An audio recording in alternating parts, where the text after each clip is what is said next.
This episode is for you if you want to hear how writers work through self-doubt and keep peeling back layers until the meaning finally becomes clear.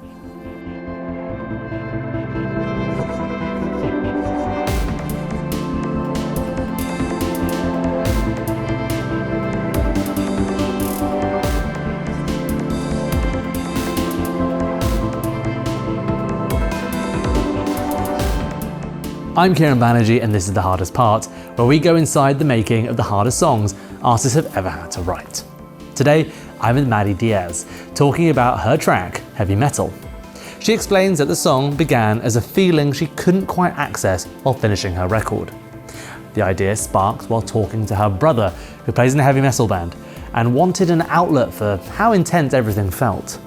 The track came together slowly, starting with melody and fragments, but eventually developed through collaboration with songwriter Steph Jones as she worked through doubt about whether the idea was even working.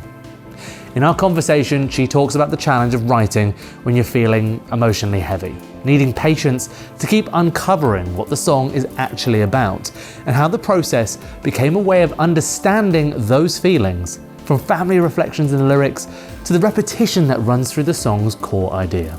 And Madi performs an acoustic version of the song exclusively for us, which you can hear after my interview with Madi Diaz. I wrote Heavy Metal. It was the second to last song that I wrote for this latest album. And yeah, it kind of came to me in pieces. And, you know, usually with songs, they kind of tend to happen all at once. So this one was like a little bit more elusive. The idea kind of came, I was like walking and talking to my brother who's in a heavy metal band. They're called Sublation. And Very heavy metal name. Yeah, super heavy metal. Yeah, it goes pretty hard. Yeah. It goes pretty hard. But I was like walking, you know, I'm a morning like walker talker, so I'll call him in the morning and just kind of like, you know, rap with him about whatever ridiculous thing is going on. I was like starting to make this record and, you know, it felt like I had gotten about like 85 to 90% there with the songs and this song in particular. There was just like a feeling, I think, that I hadn't been able to like touch on or like wrap my head around or like fully grasp. And I was, you know, walking next to this river and talking to him and I was like, I just wish like I was in a metal band sometimes because I just like wish that I could like get on stage and just be like, oh, you know what I mean? Like yeah. they really like go so... You know, my brother plays with a sword sometimes. Like he literally like it's like a proper heavy metal band, yeah. Proper heavy. He's got like a pentagram like on his chest. You know what I mean? Like excellent. He's not messing around. There's a tattoo. It's like not like a cute, like we don't draw it on with the Sharpie. But I was talking to him about it and I was like, I just wish that like I had an outlet like that because sometimes I just want to like pour it on so heavy, like, and I just feel so heavy and I feel so hardcore and I feel so heavy metal. Is that an idea? Yeah. And he was like, probably not. I was like, thanks, bro. Okay, cool. But I like, you know, I kind of, it just like stuck with me and I was messing around like with this piano part and a friend of mine, her name is Steph Jones and she's like a writer in Nashville, formerly like LA, but always Nashville. But we had been kind of like texting, talking about some other stuff and I just kind of like sent her the idea because I was starting to doubt myself and whether I maybe sucked at, I mean, I could still totally suck at everything, who knows. I was like, I don't know, like I just feel like there's something here and would you want to try and write this song with me? She was like, hell yeah, like that's awesome. And we kind of started just tossing things back and forth and she wrote that song Espresso. Oh, by Sabrina Carpenter. Oh, okay, yeah. And so like, you know, there was part of me that was like, I wonder if this is about to be like a total like pop banger. Yeah. It was not. It is not really. I mean, it's kind of like a sludgier, dirgier. It's a little bit more about my mom than I had intended, I guess. But yeah, I guess like the thing that was just tough about writing this song was like, it's hard when you're feeling really heavy to just kind of like be patient enough to kind of peel back the layers and figure out like what it is that you're feeling heavy about and like figure out like what the song wants to be about. So this one kind of, you know, just took some patience and time. Probably took like about a month.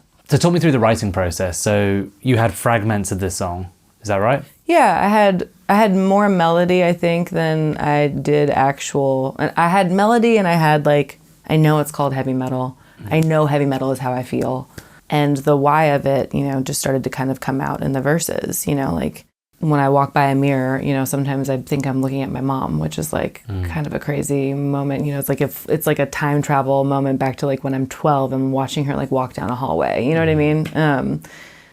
And, you know, just like the heaviness of like generational, you know, stuff, for lack of a better, I don't want to be like too specific because, you know, again, like I just don't think that my stuff is like that interesting or not. It's probably, it's interesting to somebody, but you know, I'm more interested in like anything. I talk to my therapist about this stuff. Like, I don't want to spend any more time talking about it. That's not what this is, don't worry. Thank God. I'm starting to look just like my mother. In this photograph, we're the same age. Of course, I rage, I'm her daughter. When shit gets hard, I go harder. I wouldn't wanna be any different. My idealism makes me self-defensive. Don't make me take off my gloves. I'll show you what I'm made of.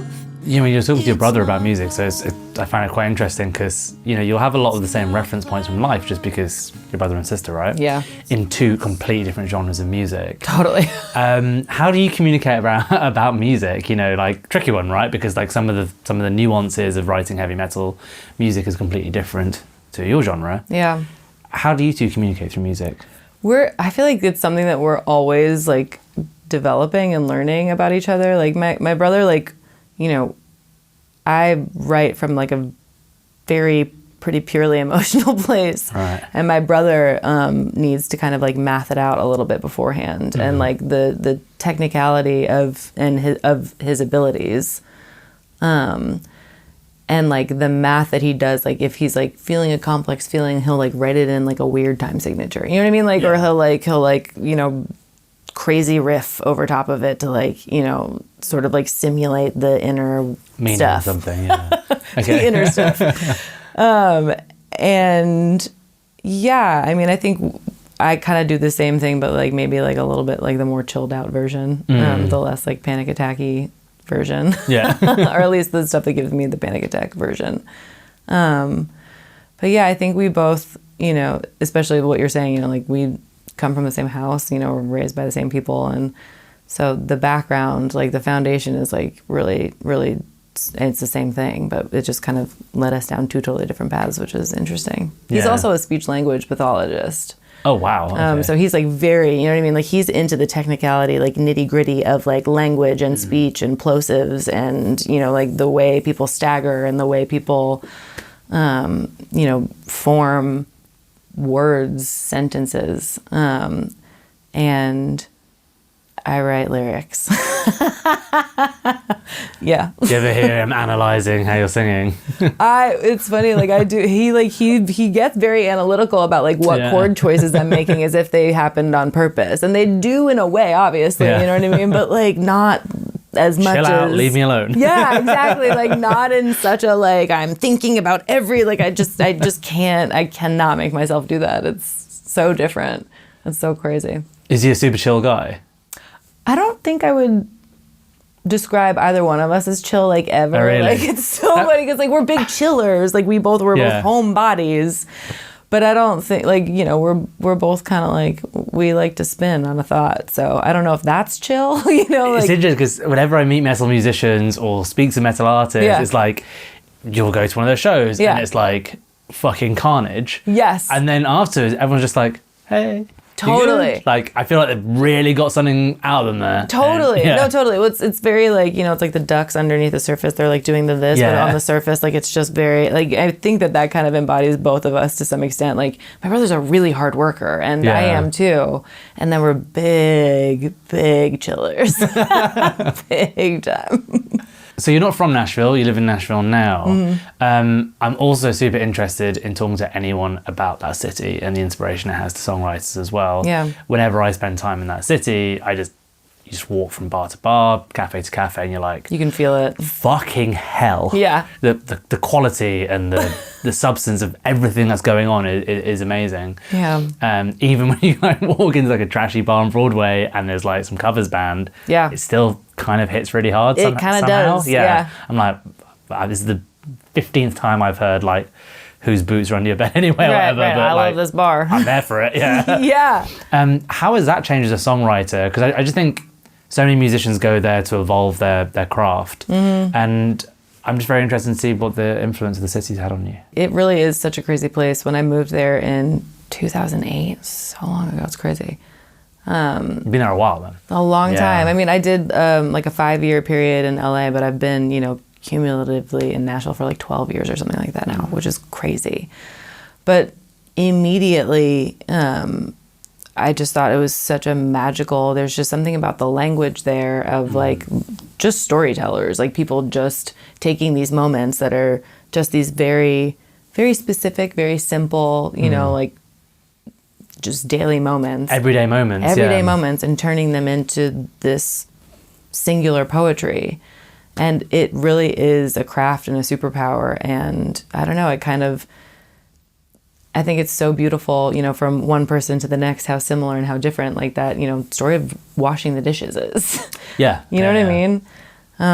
So yeah, I don't know. I fell in love with that there. And it also like is such a nurturing space. It's, it's the South. So it's like kind of slow and like just kind of gentle. And there's just so much time for you to really like, I don't know, investigate yourself and like your own take on your language, specifically, and my language specifically.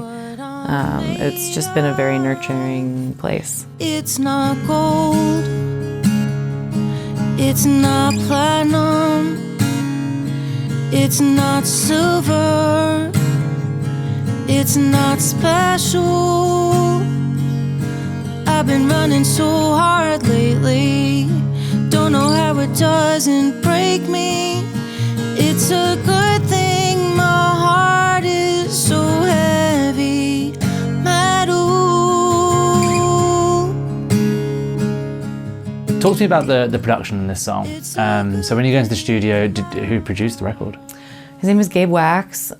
He's lovely. It was probably like one of my favorite experiences making a record with the person. He's just like, I don't know, he just like he let me happen. Yeah. And I really, making this record specifically, things have been incredible, and just so crazy and beautiful, and this, like a lot of motion and lots of travel and lots of playing. And I was feeling, it's funny, like even though I was in a bajillion places, surrounded by people all the time and, doing the shows and in every city that I could possibly imagine, it is also sometimes like a very isolating experience. And I also still like simultaneously just like wanted to be, I felt alone, but I wasn't ever really alone. You know what I mean? So I really wanted to make sure that I like kind of was alone and able to kind of like, this record was very much like a self-soothing record where like I was able to listen to the sound of like just one voice, like my own voice in a room. And that was the intention with it. And we kind of like set off, and I think we did it.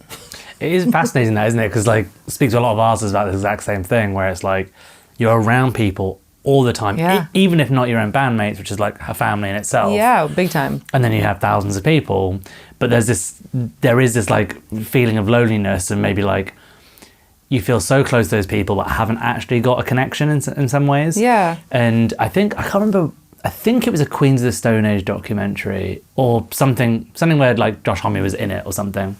And it was him coming off stage, can't remember where he was, and it was like packed arena, walks backstage, and then 15 minutes walks back onto stage, he's dead.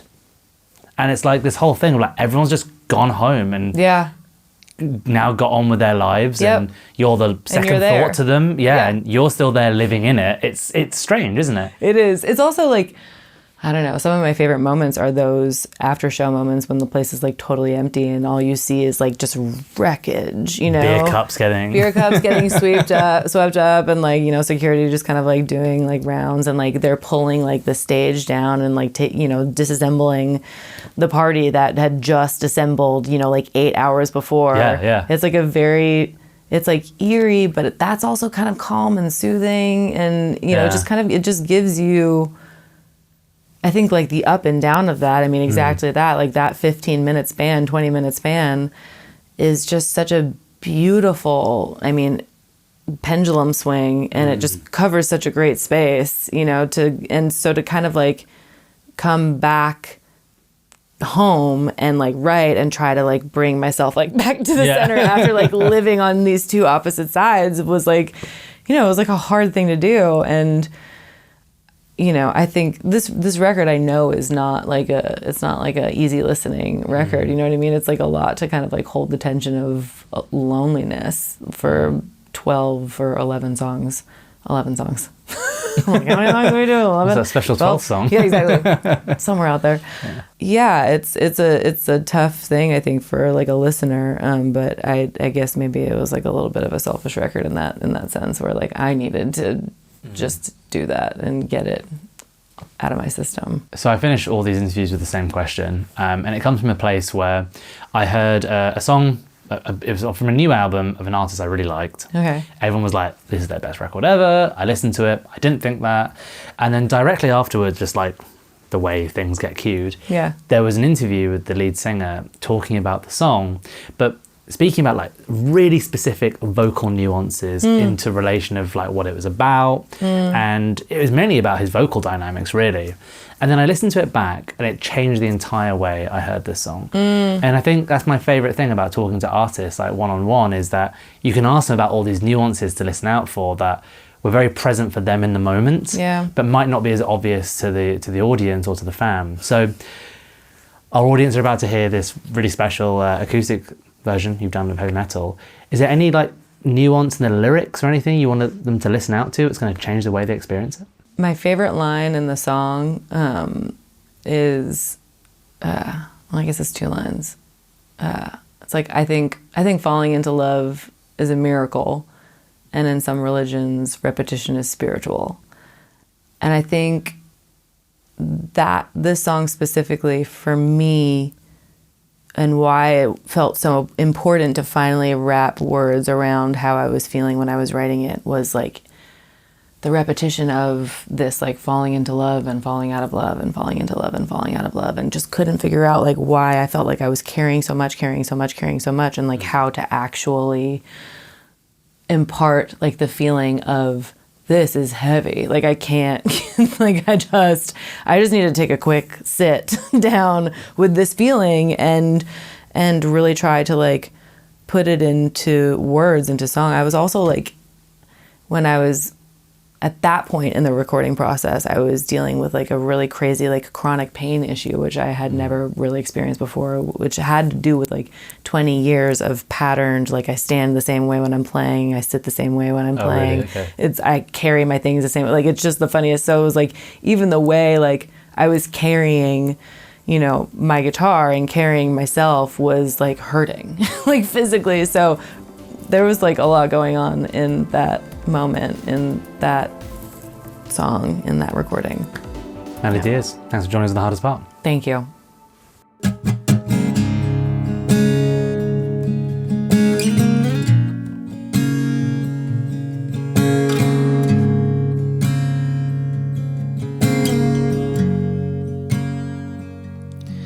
I'm starting to look just like my mother.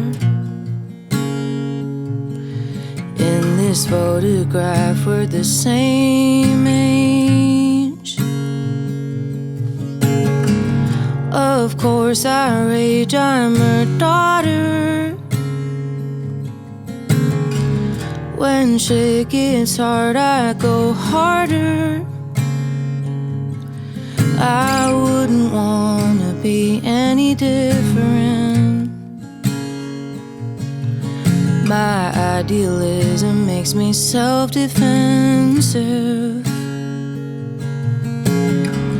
Don't make me take off my gloves. I'll show you what I'm made of. It's not gold, it's not platinum, it's not silver, it's not special. I've been running so hard lately, don't know how it doesn't break me. It's a good thing my heart is so heavy metal.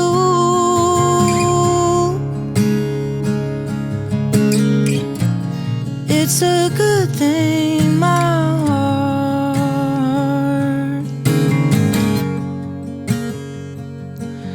I think falling into love is a miracle. In some religions, repetition is spiritual. I had to go through a meltdown, let go of everything but what I have now. It's not gold, it's not platinum, it's not silver, it's not special. I've been running so hard lately, don't know how it doesn't break me. It's a good thing my heart is so heavy metal.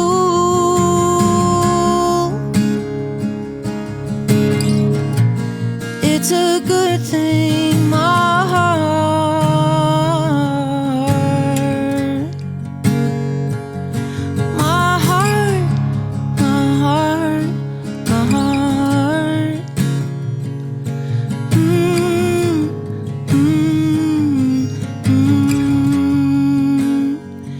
It's not gold, it's not platinum, it's not silver, it's not special. I've been running so hard lately, don't know how it doesn't break me.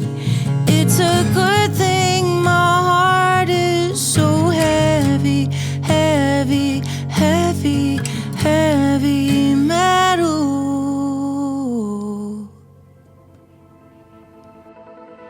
Thanks for tuning in to The Hardest Part. If you enjoyed the show, please do rate and review. And you can check out our entire back catalogue of interviews, features and sessions on YouTube or wherever you get your podcasts. We're on all major streaming platforms. We'll catch you next time.